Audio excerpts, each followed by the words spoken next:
ओम।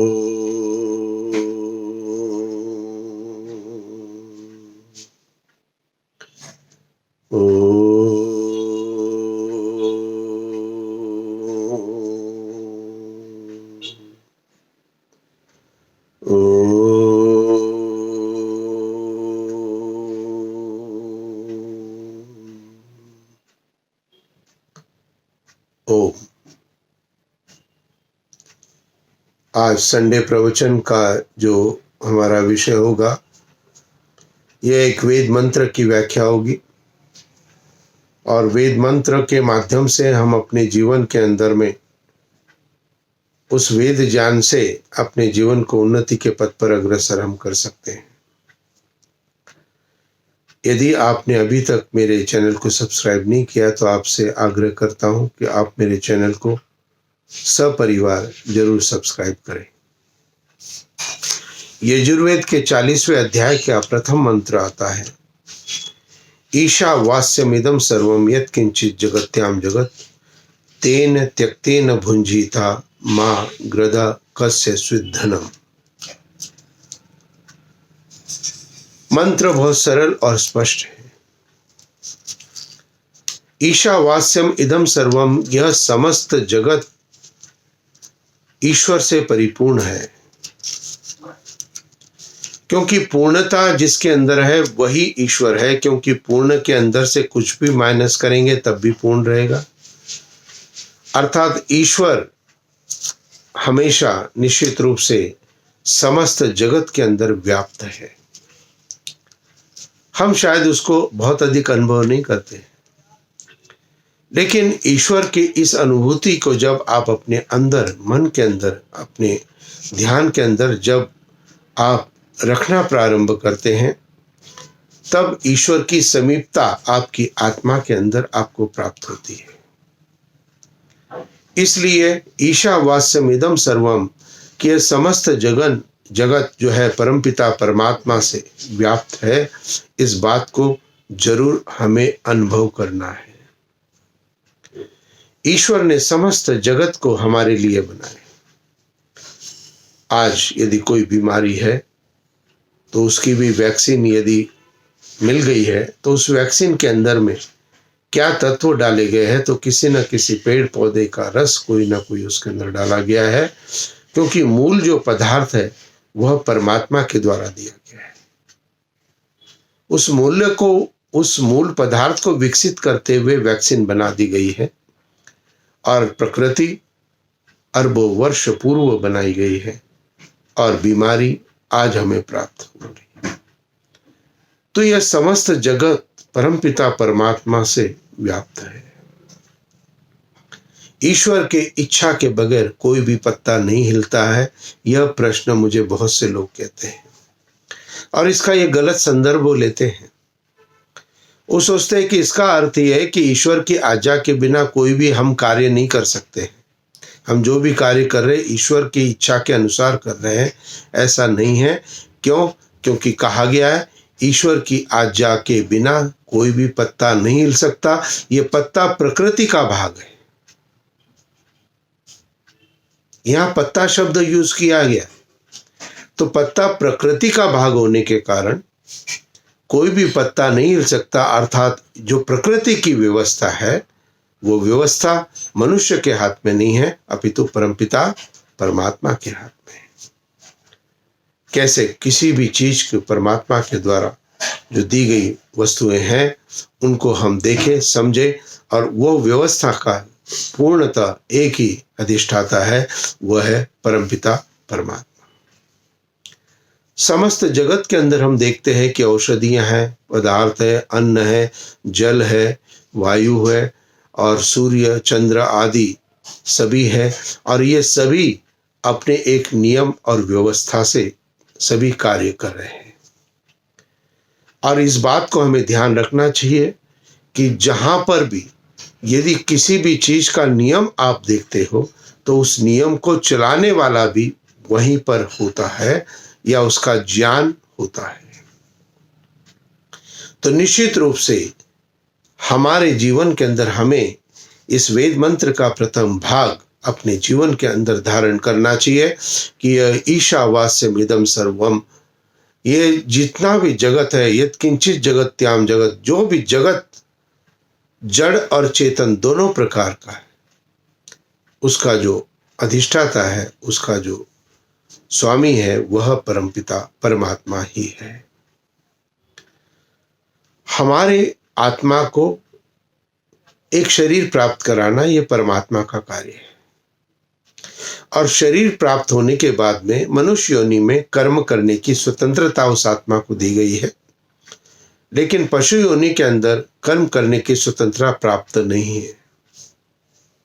तो यहाँ पर ईश्वर की एक व्यवस्था हमें इस चेतन आत्मा के लिए भी दिखाई देती है, क्योंकि जो भी कोई भी पशु है वो अपनी ईश्वर द्वारा प्रदत्त व्यवस्था से ही आगे बढ़ता है।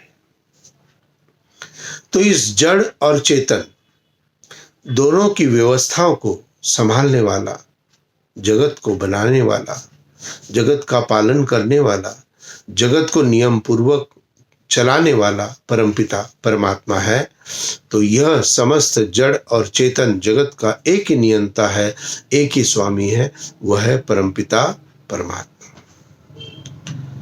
हम कर्म करने में स्वतंत्र हैं। अब जब हमें स्वतंत्रता दे दी परमात्मा ने, और हमें एक मनुष्य का एक शरीर दे दिया है, इसके अंदर हमें किस प्रकार से अपने जीवन को चलाना है, मंत्र की अगली पंक्ति उस बात को संकेत करती है। तेन त्यक्तेन भुंजीता मां ग्रधा कस्य स्विद्धनम, कि त्याग पूर्वक प्रत्येक वस्तु का हमें भोग करना है, और कहीं पर भी अपनी गिद्ध दृष्टि किसी के धन पर हमें नहीं डालनी है। सांकेतिक बात वेद कहता है, लेकिन उसका विश्लेषण जब हम करते हैं तो हमें व्यापक उसका अर्थ प्राप्त होता है। तेन त्यक्तेन भुंजीता, अर्थात जितने भी भोग विलासता के पदार्थ हमें प्राप्त है, या जिनको हम प्राप्त कर सकते हैं, या जिनको हम खरीद सकते हैं, तेन त्यक्तेन भुंजीता, उसका त्याग पूर्वक भोग करो।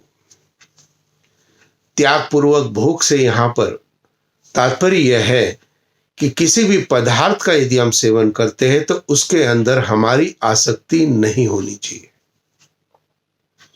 आप प्रातःकाल सुबह की चाय जरूर पीते हैं, जिसको कि बेड टी लोग बोलते हैं। बेड यानी कि बिस्तरा, टी यानी चाय। तो सुबह की चाय, अब यहां पर यदि हम वेद के अनुसार इस प्रकरण को यदि देखेंगे तो इसका अर्थ यह होता है कि हम इस चाय को इतना आसक्ति के साथ हम प्राप्त कर रहे हैं कि हमें यदि एक दिन चाय नहीं मिले तो हमारा सिर दर्द हो सकता है, हमें बेचैनी हो सकती है। लेकिन तेन त्यक्तेन भुंजीता का अर्थ यह है कि हम त्याग पूर्वक इसका भोग करें, अर्थात मैं चाय के बगैर रह सकता हूं, मैं बिना चाय पिए भी अपने आप को व्यवस्थित रख सकता हूं। यह है तेन त्यक्तेन भुंजीता। यदि आप किसी भी पदार्थ वस्तु के, किसी भी भोग्य पदार्थ के, जिसको कि आपको भोग करना है, यदि आपकी आसक्ति उसके अंदर हो गई तो वो गुण के विपरीत दोष के रूप में आपको प्राप्त होना प्रारंभ हो जाएगा। इसलिए समस्त जितने भी पदार्थ हमें प्राप्त होते हैं, इसके अंदर वस्तुएं हैं, अन्न है, भोजन है, सभी धन है, सभी प्रकार से जो भी चीजें प्राप्त करनी है, वो सभी चीजें हमें त्याग पूर्वक अपने जीवन के अंदर उसको प्राप्त करना है, आसक्ति नहीं रखनी है। इसलिए वेद मंत्र कहता है कि यह समस्त जगत जो ईश्वर से व्याप्त है, और वो विशेष जगत आपको आपने अपनी उन्नति के लिए मनुष्यों की उन्नति के लिए, पशु पक्षियों की उन्नति के लिए परमात्मा ने रचना की है, उसके उस आशय को हम समझते हुए अपने जीवन में जो भी हम पदार्थ अपने लिए प्राप्त करते हैं उसके अंदर हमारी आसक्ति नहीं होनी चाहिए। अधिकतर एक प्रसंग मैंने पिछले वीडियो में भी आपको सुनाया है। तो किसी को यदि डायबिटीज है तो उसकी आसक्ति किस में होती है? मीठा खाने में, लेकिन कंट्रोल करता है। लेकिन कब तक कंट्रोल कर पाता है? जब भी कोई भी मीठा पदार्थ हमारे सामने आता है तो शायद हम उसको कंट्रोल नहीं कर पाते। क्यों? क्योंकि हमने उसको त्यागपूर्वक भोग नहीं किया था। पहले भोग किया था तो भोग करने से उस मीठा खाने की आसक्ति हमारे अंदर बन गई। अब हम चाहते मीठा छोड़ना, हमारे स्वास्थ्य के लिए भी ठीक नहीं है, लेकिन हम उस मीठे को छोड़ नहीं पाते। त्याग पूर्वक भोग का अर्थ है। एक प्रसंग मेरे साथ में हुआ कि एक जगह पर एक परिवार के अंदर मैं यज्ञ और प्रवचन के लिए गया था। तो जब यज्ञ और प्रवचन समाप्त हो गए तो पास में परिवार की माताजी बैठे हुए थे। मैंने पूछा, माताजी आपका स्वास्थ्य कैसा है? माताजी ने मुझे कहा, आचार्य जी डायबिटीज हो गई थी, अभी 7 दिन मैं हॉस्पिटल में रह के आई हूँ, शुगर बढ़ गई थी। मैंने कहा, माताजी आप अपना ध्यान रखो, और जिनको भी शुगर होती है उनको यदि आप कहें मीठा कम खाया करो, उनके पास एक ही उत्तर होता है, नहीं ध्यान तो हम पूरा रखते हैं। अब उस जगह पर जहां पर माताजी मेरे पास में बैठे हुए थे और कार्यक्रम समाप्त हो गया था, शांति पाठ भी हो चुका था, तो जो प्रसाद था उसकी प्लेटें सबके सामने देनी प्रारंभ की लोगों ने, और एक एक प्लेट सबके सामने रखी। उसके अंदर एक समोसा था और एक रसगुल्ला था। अब सबके सामने रखी थी, माताजी के सामने भी रख लिया। अब मैं पास बैठे देख रहा था कि माताजी ने सबसे पहले कमरे में निगाह मारी कि कोई घर का कोई व्यक्ति तो यहाँ नहीं बैठा हुआ है। जब आश्वस्त हो गई घर का कोई यहाँ नहीं बैठा है तो सीधा रसगुल्ला उठाया और मुंह के अंदर। ये क्या है? ये है अन्न के प्रति हमारी आसक्ति। अन्न के प्रति हमारी आसक्ति है, और इतनी आसक्ति है कि हम अपनी इंद्रियों को नियंत्रित नहीं कर पा रहे हैं। यदि हमने प्रत्येक पदार्थ का, प्रत्येक वस्तु का अपने जीवन के अंदर त्याग पूर्वक भोग यदि प्रारंभ से हमने किया है, या अभी तक यदि नहीं किया, तो अब से हम इस बात का एक प्रैक्टिकल करना प्रारंभ करें कि जो भी पदार्थ यदि हमको सेवन करने हैं, जिसकी की आसक्ति मेरे अंदर हो चुकी है ऑलरेडी, लेकिन यदि हम कुछ दिन के लिए उसका त्याग करें तो निश्चित रूप से हम उस वस्तु के अधीन नहीं होंगे, अपितु वह वस्तु हमारे अधीन होगी। हमारी इच्छा से हम उसको खाएंगे, या हमारी इच्छा नहीं होगी तो हम उसको नहीं खाएंगे। तो वेद मंत्र हमें यहाँ पर शिक्षा देता है। यजुर्वेद के 40वें अध्याय का प्रथम मंत्र है, ईशावास्यमिदं सर्वम यत्किंचित् जगत्याम जगत तेन त्यक्तेन भुंजीता। प्रत्येक पदार्थ, प्रत्येक वस्तु का त्याग पूर्वक भोग करना प्रारंभ करो। तेन त्यक्तेन भुंजीता मा ग्रध कस्य स्विद्धनम। किसी के भी धन की ऊपर अपनी गिद्ध दृष्टि नहीं डालो, या किसी भी के भी धन का हरण बलात् नहीं करे।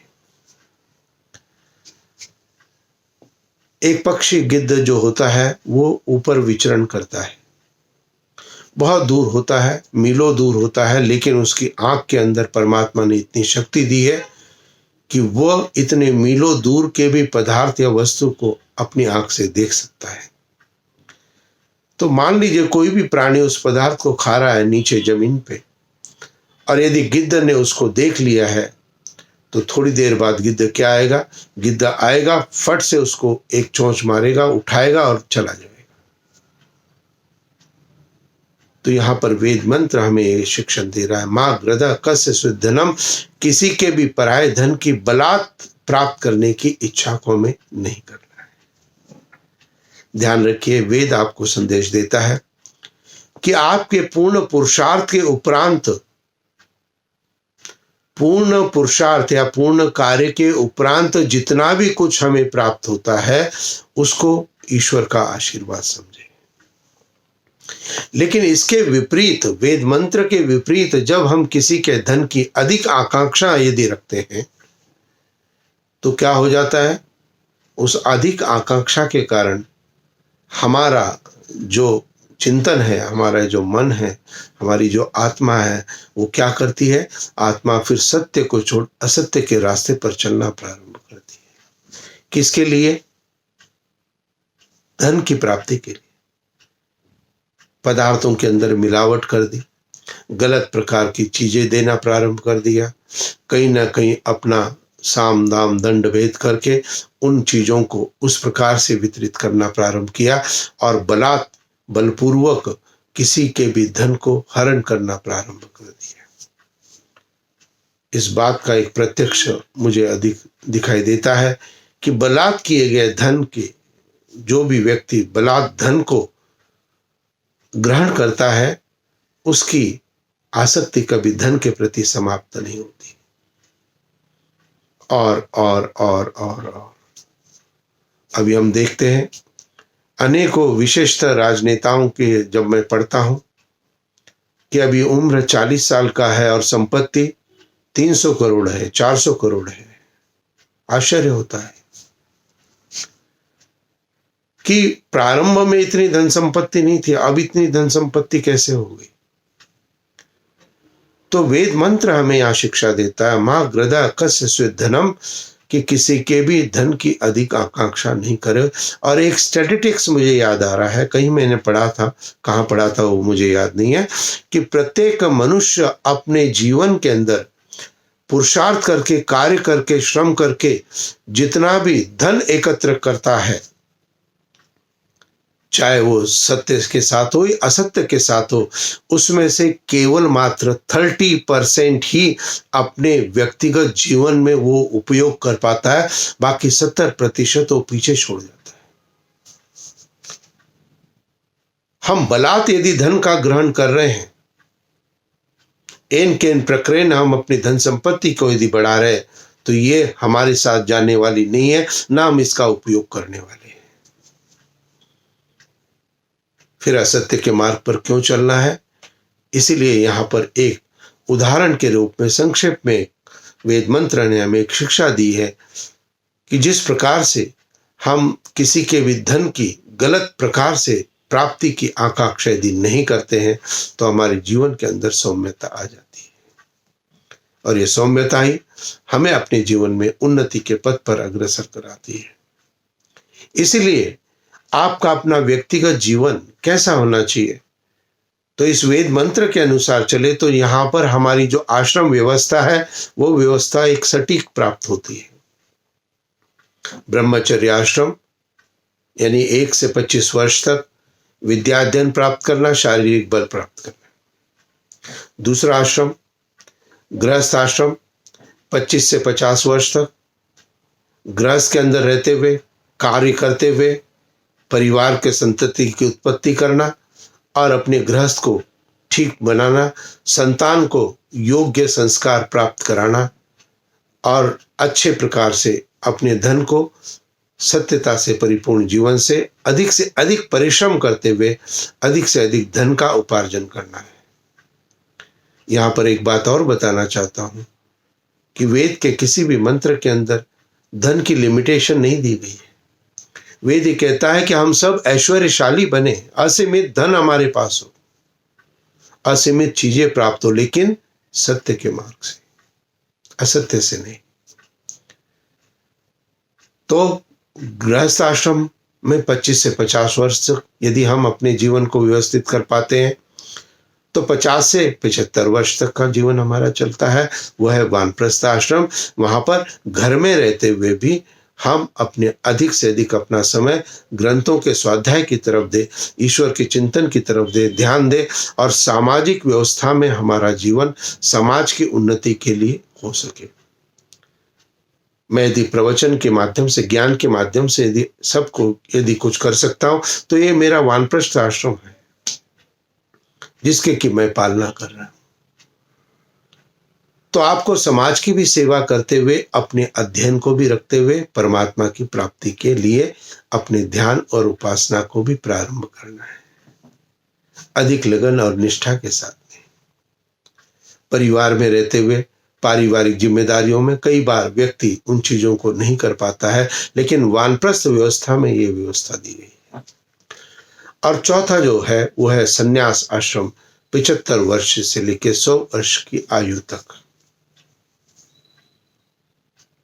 यहां पर मैं थोड़ा सा व्यक्तिगत रूप से अपने व्यक्तिगत जीवन के लिए मानता हूं कि संन्यास कब से प्रारंभ करना चाहिए, तो 75 वर्ष की आयु से प्रारंभ करना चाहिए ऐसा लिखा है। लेकिन सन्यासी की जो वृत्तियां हैं, जो कार्य है, वो हमें वानप्रस्थ से ही अपने जीवन में प्रारंभ करने चाहिए, क्योंकि सन्यास की सफलता वानप्रस्थ पर आधारित है। वानप्रस्थ यदि आपका ठीक नहीं है तो आपका सन्यास ठीक नहीं हो सकता। इसलिए निश्चित रूप से सन्यास आश्रम में क्या बताया गया है, कैसे रहना है जीवन में, सन्यासी को कैसे रहना चाहिए, यही वेद मंत्र के अंदर भी यही बात कही है कि हमें जीवन में कैसे रहना चाहिए। तो सन्यासी का अंतिम लक्ष्य है परमात्मा की प्राप्ति करना, ईश्वर के ध्यान के अंदर में सभी चीजों से अलग होते हुए, किसी भी चीज से मोह नहीं होना चाहिए, त्याग पूर्वक अपने जीवन को अपने जीवन में जलाना चाहिए। तो सन्यासी के 3 कर्तव्य बताए वेद के अंदर, ग्रंथों के अंदर, कि 3 प्रकार की ऐष्णाओं को सन्यासी को छोड़ के अपने जीवन को बनाना चाहिए। सबसे पहले होती है पुत्र ऐष्णा, जिसको कहते हैं पुत्रेष्णा, यानी संतान की इच्छा। अब सन्यास में क्या करता है व्यक्ति, सन्यासी बन जाता है, पुत्र को छोड़ देता है। लेकिन यदि पुत्र को छोड़ करके यदि आपने कहीं पर भी अपने यदि चेले आदि बना लिए हैं और उन चेलों के साथ आप पुत्रवत यदि व्यवहार करते हो, तो एक व्यवस्था आप छोड़ के आए थे, आप दूसरी व्यवस्था में लग गए, ऐष्णा में फिर से चले गए। तो सन्यासी को पुत्रेष्णा का त्याग करना है। वित्तेष्णा, वित्तेष्णा यानी कि वित्त यानी धन के प्रति आसक्ति सन्यासी की नहीं होनी चाहिए। इसलिए कहा गया सन्यासी के पास एक समय का ही भोजन उसके पास होना चाहिए, अगले समय के भोजन के लिए वो भिक्षा लेकर के उसको ग्रहण करे, उसकी ऐष्णा नहीं होनी चाहिए। लेकिन यदि सन्यासी होते हुए भी यदि हम धन के ऊपर अपनी आसक्ति को रखते हैं, तो हम एक धन से तो छोड़ के आ गए, अपना जितना कमाया हुआ था सन्यास धारण किया, और दूसरे प्रकार के धन से हम जुड़ गए, तो जो चीज छोड़ के आए फिर से हम उसमें लग गए। तीसरा सन्यासी के कर्तव्यों में बताया गया, तीसरे प्रकार की ऐष्णा है, वो है लोकेष्णा, यानी कि मान अपमान कहीं पर भी हो, कोई भी चीज, समत्व की भाव सन्यासी को रखने चाहिए। उसका मान होता है तो भी है, अपमान होता है तो भी। और यह तक भी मैंने पढ़ा है कि सन्यासी को अपने अपमान की प्रतीक्षा करनी चाहिए, उससे उसका अपने अंदर की व्यवस्था का पता लगता है कि सन्यासी को अपमान भी हुआ, किसी ने कुछ कह भी दिया, तब भी उसके अंदर क्रोध नहीं आ रहा है, तो वो वास्तविक सन्यास है। तो 3 प्रकार की ऐष्णा हो, समाज में हमारा नाम हो, प्रतिष्ठा हो, ये लोकेष्णा है। धन के प्रति आसक्ति हो, ये वित्तेष्णा है। और जो हमारे संतान हैं या संतान के समान जिनको हम यदि रखते हैं, वो हमारी पुत्रेष्णा है। तो हमारी आश्रम व्यवस्था में अंदर हमें यह बताया गया है कि संन्यास आश्रम परमात्मा की प्राप्ति के साधन के अंतर्गत आपको इन 3 प्रकार की ऐष्णाओं का संन्यास आश्रम में त्याग करना है। लेकिन गृहस्थ में हो तो इनका त्याग पूर्वक भोग करना है। तेन त्यक्तेन भुंजी था, त्याग पूर्वक आप उस चीज का भोग करो, और उस चीज को भोग करते हुए आप अपने जीवन में आगे चलने का प्रयत्न करो। तो वेद मंत्र, यजुर्वेद के 40वें अध्याय का प्रथम मंत्र की व्याख्या मैंने आज आपको की है। ईशावास्यम इदम सर्वम यत् किंचित जगत्याम जगत तेन त्यक्तेन भुंजीता मा ग्रदः कस्य स्विद्धनम। कि हम अपने जीवन के अंदर यह मान करके चले कि समस्त जगत ईश्वर से प्राप्त है। ईशावास्यम इदम जगत यत् किंचित जगत्याम जगत, ये समस्त जड़ और चेतन सब प्रकार का जो भी हमें दिखाई देता है ये ईश्वर की व्यवस्था है। हमें अपने जीवन में कैसे चलना है मंत्र के अगले भाग में बताया। तेन त्यक्तेन भुंजीता, त्याग पूर्वक प्रत्येक का हम अपने जीवन में आनंद ले। और माँ ग्रदः कस्य स्विद्धनम, किसी के भी धन को हम असत्य मार्ग से अपने जीवन में प्राप्त नहीं करें। आपको आज इस वेद मंत्र की व्याख्या कैसे लगी कृपया कमेंट के अंदर जरूर मुझे सूचित करें। कोई भी प्रश्न यदि आपका है, कोई भी बात यदि इस वेद मंत्र से समझ में नहीं आई, आप भी नोटिफिकेशन में मेरे को लिख सकते हैं, मुझसे पूछ सकते हैं और मैं उसका उत्तर दूंगा। तो अब रविवार के इस वेद मंत्र की व्याख्याओं का एक प्रकरण में प्रारंभ करना चाहता हूं। तो प्रत्येक रविवार एक वेद मंत्र मैं आपको सुलभता से प्राप्त कराने का प्रयत्न करूंगा। इन केन कभी कभी इसके अंदर में थोड़ा सा कमी आ जाती है और ये कमी किसी कारण से होती है, लेकिन मेरा जो प्रयास है, प्रयत्न है कि आप सबको ये स्पिरिचुअल नॉलेज का जो चैनल है, इससे आपका स्पिरिचुअल नॉलेज आप गेन करें। यहाँ पर खाली प्राप्त नहीं करना है, वीडियो को कोई केवल सुनना नहीं है, अपितु इस सुने हुए पर विचार भी करना है और अपने जीवन के साथ एक तुलनात्मक अध्ययन करते हुए जो कमी आपके जीवन के अंदर है उस कमी को दूर करने का एक प्रयत्न आपको प्रारंभ करना है। उसी से आपको वेद मंत्र का पूर्णतः ज्ञान प्राप्त हो सकता है। इसलिए जैसा मैंने कल के वीडियो में गुरु की आवश्यकता के विषय में बताया गया था, तो पूर्ण ज्ञान केवल पढ़ने से नहीं होगा, पूर्ण ज्ञान केवल सुनने से नहीं होगा। पूर्ण ज्ञान के अंतर्गत आपको यदि गुरु ने पढ़ाया है, यदि गुरु ने सुनाया है, उसको अपने जीवन में धारण करने से आप उस पूर्ण ज्ञान की प्राप्ति कर सकते हो। अब तक का आपका लक्ष्य केवल सुनने का था, केवल पढ़ने का था। अब मैं आपको इस के माध्यम से यहाँ पर एक संकेत देना चाहता हूँ कि आप अपने जीवन को, व्यक्तिगत जीवन को वेद के अनुसार बनाने का एक प्रयत्न हो और मैं अपना जितना सहयोग आपके साथ कर सकता हूँ, मैं हमेशा उसके लिए आपके लिए उपलब्ध रहूँगा। आपने यदि मेरे चैनल को सब्सक्राइब नहीं किया है, आपके परिवार के अंदर सभी बच्चों को, बहुओं बेटियों को आप प्रेरणा दें कि आचार्य जी का चैनल को सब्सक्राइब करें।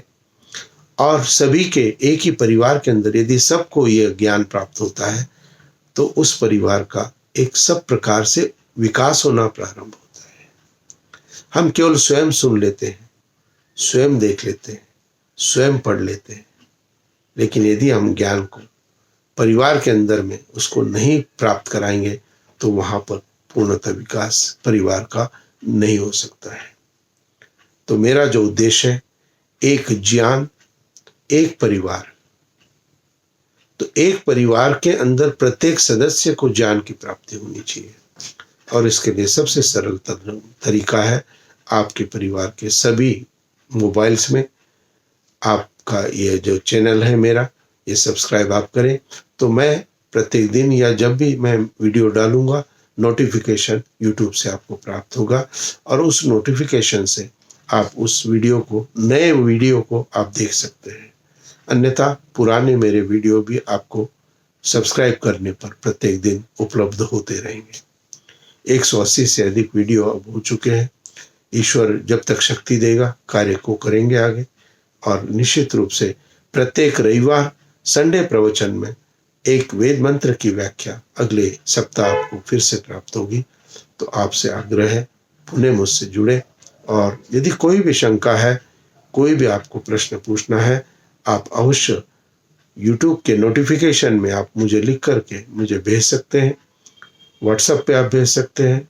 आपकी किसी विशेष विषय के ऊपर यदि आपको कोई भी मेरी मुझसे कुछ सुनना है, तो आप उस विषय को भी, उस प्रश्न को भी आप मुझ तक पहुंचा सकते हैं।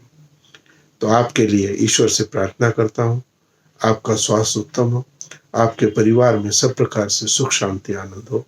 इति ओम शांति शांति शांति।